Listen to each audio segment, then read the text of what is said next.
God will reverse your course. Because Jesus Christ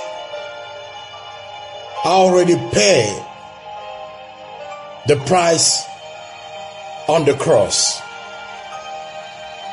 Today, as the cost of the tribute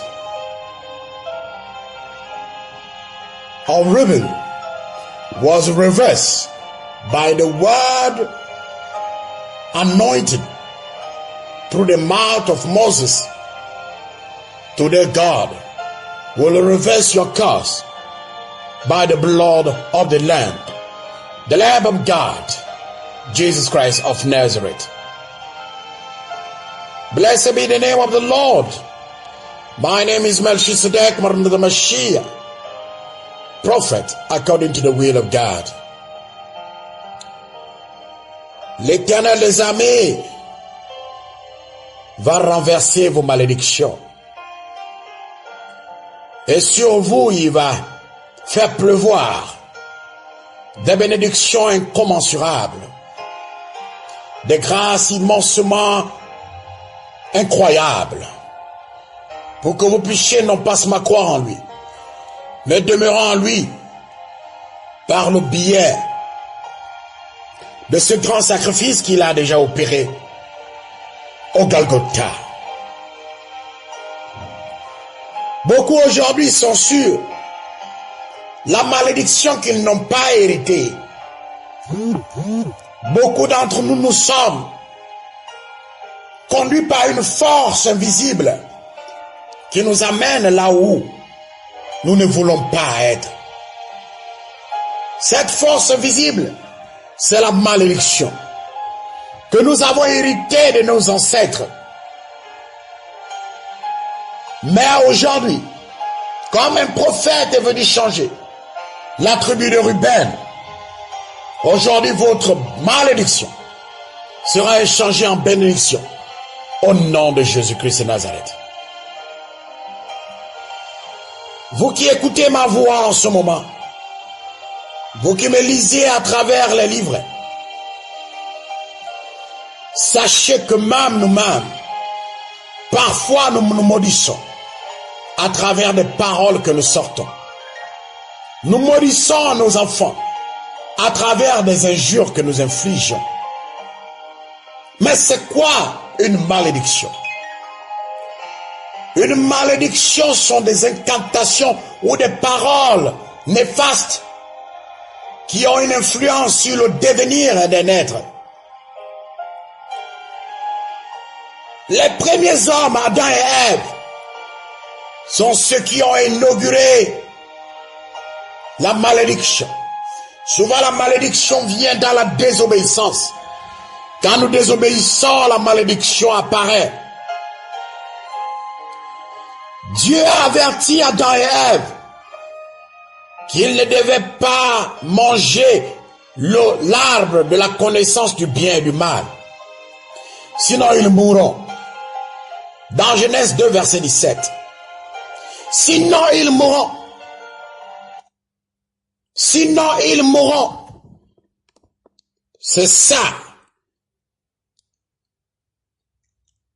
que l'Éternel a dit. Sinon ils mourront. Mais le serpent a dit à Ève, Dieu était menteur. C'est qui vous a dit que vous allez mourir. Non, si vous mangez ce arbre, vous serez comme lui. Genèse 3, verset 4 à 5. Et ils ont cru, et ils ont mangé. Genèse 3, verset 6 à 7. As-tu vu par où la désobéissance a amené l'humanité?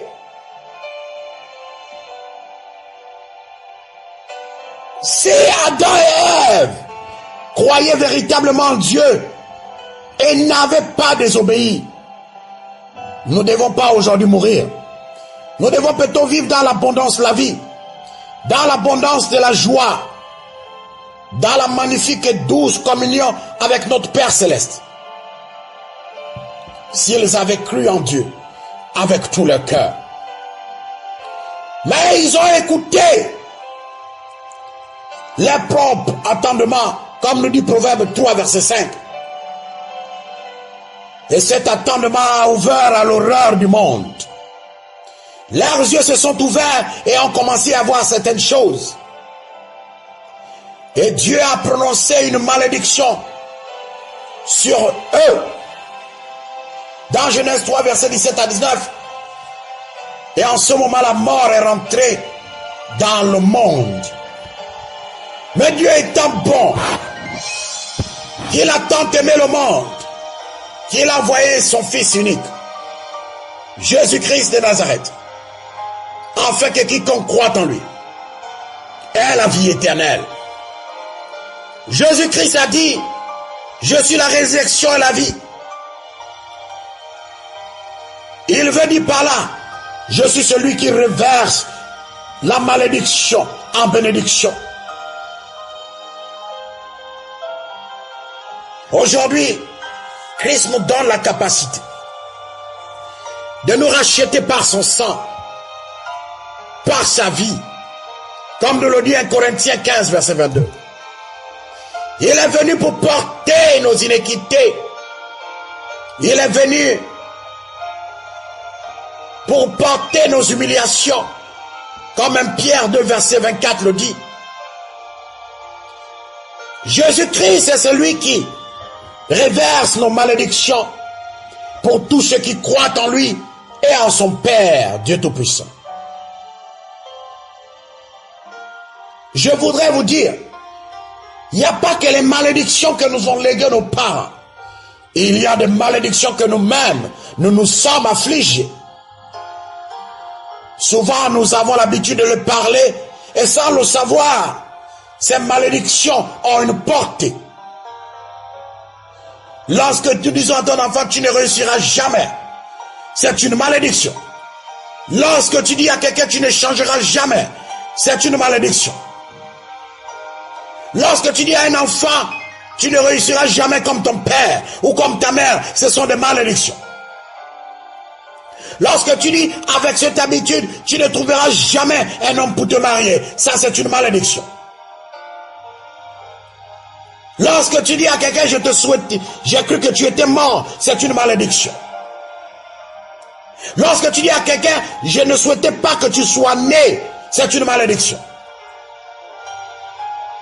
Les malédictions sont grandes.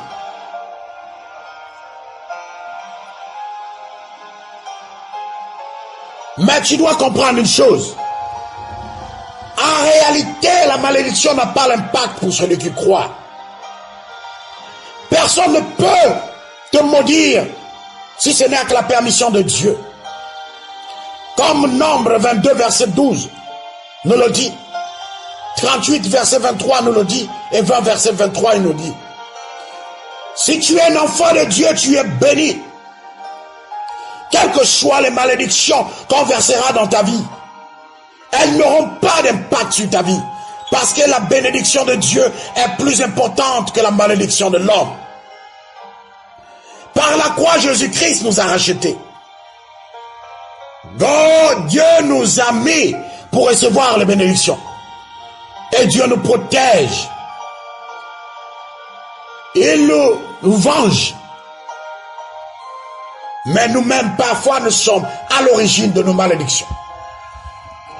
Pour qu'une malédiction n'ait pas un poids, un pouvoir sur nous, nous devons être attachés à celui qui est la bénédiction, qui est Jésus-Christ de Nazareth.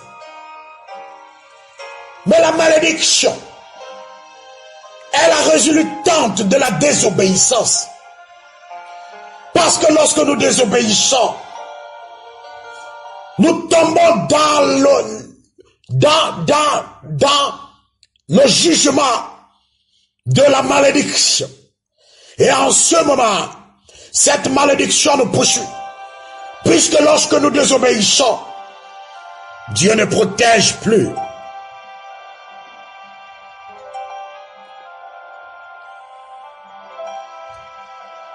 À partir d'aujourd'hui, tu dois te répandre de toute malédiction que tu as faite aux autres, mais que toi-même aussi tu as fait. L'attachement à Christ la confiance en Christ, la croyance en Christ Jésus déclenche en nous la bénédiction de Dieu. Et lorsque la bénédiction de Dieu est sur nous, et que nous avons une alliance forte avec lui, en ce moment nous nous retrouverons, comme ce fut le cas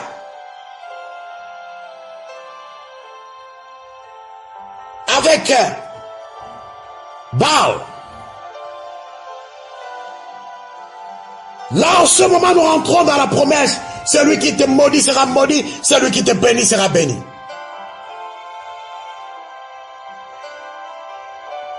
Néhémie 13, verset 1 à 3. Je vais lire en anglais. They did not meet the people of Israel with bread and water, but hired Balaam against them to curse them. Yet our God turned the curse into the blessing. Le pasteur, tu vas lire Néhémie 13, verset 1 à 3.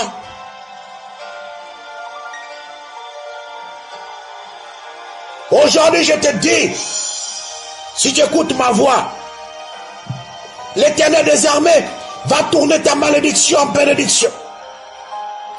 Dieu est sur le point de faire pleuvoir sur toi des bénédictions que tu n'as jamais imaginées.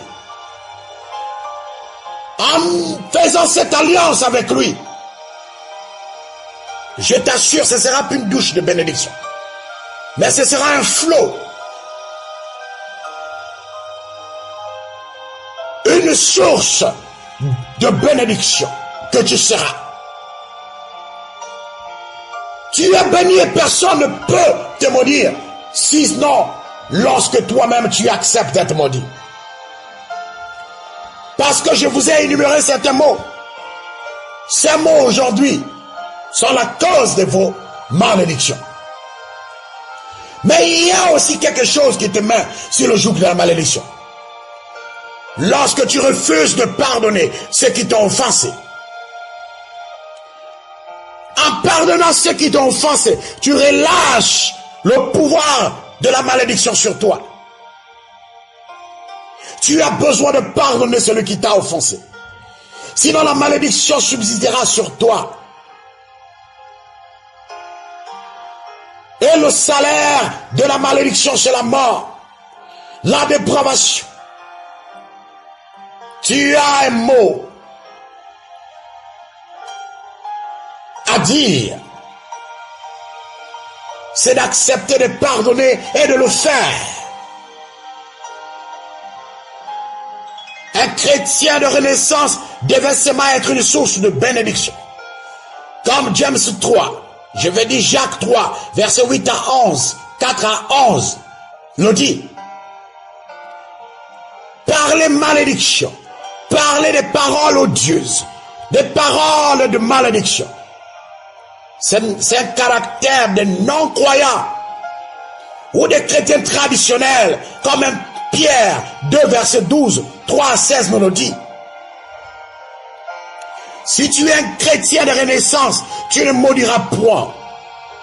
Fais très attention à l'impact de tes mots, l'impact des mots de tes parents sur ta vie, l'impact de ton épouse, l'impact de ton mari. Parce que tout ce qu'il dira dans ta vie prendra corps. Fais attention à comment tu parles à tes enfants publics. Fais attention à comment tu parles de tes parents. Quand tu vois Proverbe 10, verset 11, ou Proverbe 20, verset 20, les paroles que nous sortons ont un impact. Tu dois refuser de retourner dans la malédiction. Dieu a un grand plan pour toi. Il a utilisé Moïse pour ramener sur le droit chemin la tribu de Ruben qui était maudite par les pères. Ruben qui était censé mourir. Et cette tribu, les gens mouraient par la parole prophétique de Moïse. Ruben aujourd'hui vit.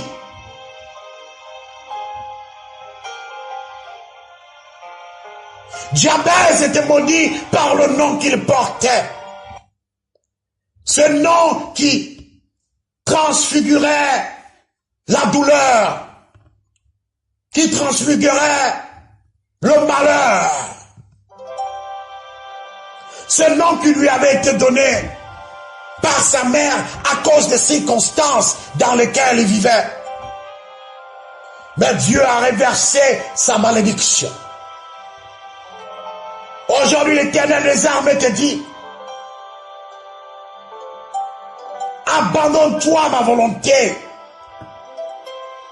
Fais confiance à mon unique fils, Jésus-Christ de Nazareth. Et tu vivras sur ma coupe, sur ma main toute puissante. Je bénirai ceux qui te bénissent, je maudirai ceux qui te maudissent. As you forgive the one who hurt you, the blessing of God will be your portion. As you forgive the one who hurt you, the blessing of God will never depart from you. You are blessed as you decide to speak a good word. You are blessed as you decide to walk in the light of glorious word of Jesus Christ. Lorsque tu décideras de pardonner, Dieu le Père Tout-Puissant t'accordera cette bénédiction inouïe. Il bénira ceux qui te bénissent et il maudira ceux qui te maudissent. Et toute âme forgée contre toi sera annulée sans effet. Tu as besoin de prendre conscience que ta malédiction sont tes paroles. Si tu ne l'as pas hérité des parents, c'est soi-même qui est la malédiction. Mais la bénédiction de Dieu ne peut être expérimentée sans pourtant vivre une vie d'obéissance, une vie d'abandon total à Christ, un sacrifice total à sa volonté.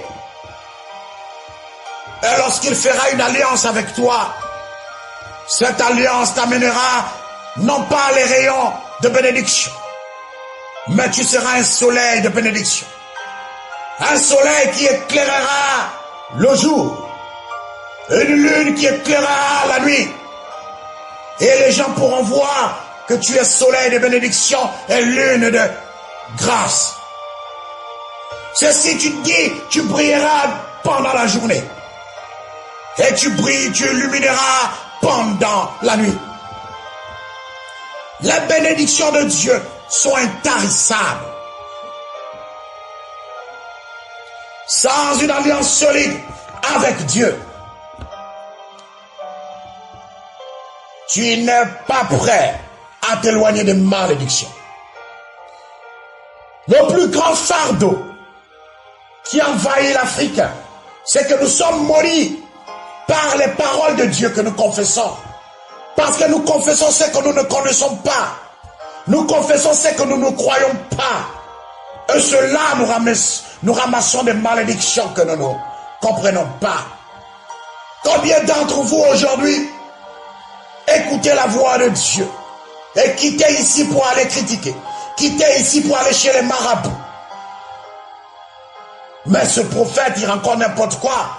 Je ne vais pas arrêter d'aller dans les bars parce qu'il a parlé. Mais j'ai attendu ma guérison, ça ne vient pas. Je vais prendre tel truc pour boire. Mais quelle est la conséquence de toutes ces manigances, de toutes ces choses? C'est la mort. Tu as besoin de regarder ta vie, de faire une rétrospective et de comprendre que ce qui t'arrive aujourd'hui, tu es toi-même responsable de cela. Tu es responsable de cela. Oui, tu es responsable de cela. Et il est temps que tu décides en ce dimanche que le miracle de Dieu inonde ta vie au moment où tu décides de pardonner, au moment où tu décides de t'abandonner à sa parole, au moment où tu décides d'obéir à sa voix. Que le miracle de Dieu ne te quitte plus jamais, que de ton réveil à ton coucher, que Que ta vie soit trébuchée de miracles. Que même sur ton lit, ton matelas soit un miracle. Ton lit soit un miracle. Que tu baignes dans les miracles. Que ton réveil, ton coucher, soit des miracles. Comme la lune brille dans la nuit, tu brilleras dans la nuit. Comme le soleil éclaire la journée, tu brilleras dans le jour. Parce que tu auras abandonné tout dans les mains de Dieu. Et Dieu t'aura élevé au milieu de tes ennemis. Il aura fait de tes ennemis un marche-pied. Mascabri Yamascobra. Tu acceptes sa volonté. Il t'impose ses bénédictions. Tu acceptes sa parole. Il démontre son pouvoir. Tu as besoin de voir ces miracles. Car Christ disait, ils ont besoin de voir les miracles pour croire. Aujourd'hui, l'occasion t'est donnée. Juste pardonne et obéis. Trust and obey. Et tu verras la gloire de Dieu.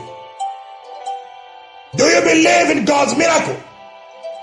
If you say yes, open your eyes and see how God is about to change your life. How God is about to let your life be a living testimony. Let now go closer to the King of our glory. God is about to flood his people with a downpour of blessings. This will not merely be shower of blessings, but a flood of blessings. But the flood of blessings that overtakes us, rest us, and cleanse every place that the curse has claimed. It will be like a strong rivers that break through the desert and flow through the wilderness place that prepare the way for all that the Lord is about to do in your life, in your nation today, in the mighty name of Jesus Christ. As you release now the word of blessing in your life, as you forgive, let God Almighty bless you abundantly. Let God surprise you among your enemy. Let your enemy will kneel down and recognize the greatness of your God. The God of Melchizedek with the Mashiach. As a if he's the God of miracle. As he walked miracles way through Moses. Receive now the miracle of God as you decide to forgive. As you decide to obey his voice. Sois béni et bénis les autres. Lorsque tu décideras de pardonner et lorsque tu décideras par l'amour de Dieu de marcher dans son obéissance. Tu es béni pour bénir les autres. Mon nom c'est Melchizedek Maranatha Mashiach. Aujourd'hui est un jour où les miracles te surprendront. Merci, que Dieu soit fidèle à sa parole et par sa parole.